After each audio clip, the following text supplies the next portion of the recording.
Hi Alison, we caught up last year just before Infrastructure Victoria put out its advice to government on automated and zero emission vehicle infrastructure.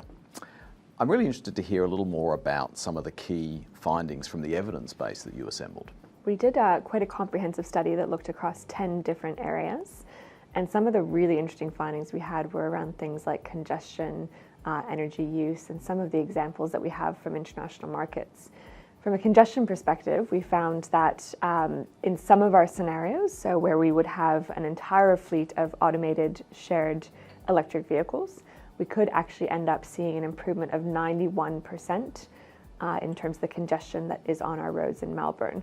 What was more interesting from a congestion perspective was that even if we only see half of our fleet moving to these kinds of shared automated electric vehicles, and the other half staying as our current human-driven vehicles, we could actually see a 70% reduction in congestion with that kind of a mix. And so building on that evidence base, what were the key recommendations that you've now put to government?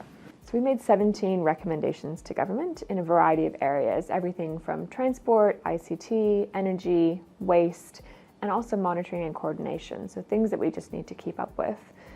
From that perspective, we know that this is a very uncertain environment at the moment, and so we've tried to ensure that our recommendations will be valid for the foreseeable future as we need to progress them and update them with the technology developments that we're seeing now.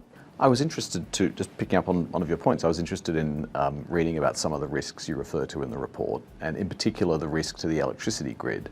It seems unless there is either demand management or some other form of easing the burden on the generation and transmission network, we might actually see significant increases in demand. Can you talk a little bit about that?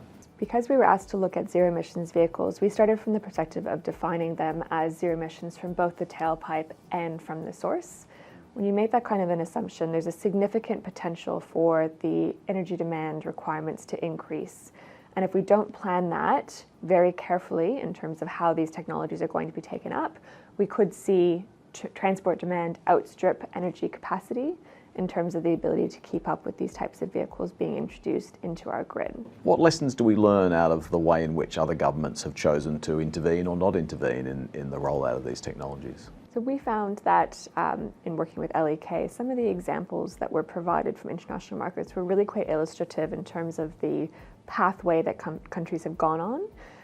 We found that some of the countries that elected to introduce early charging infrastructure, particularly for battery electric vehicles, have now had to retrofit some of the technology as the actual technology itself has moved on.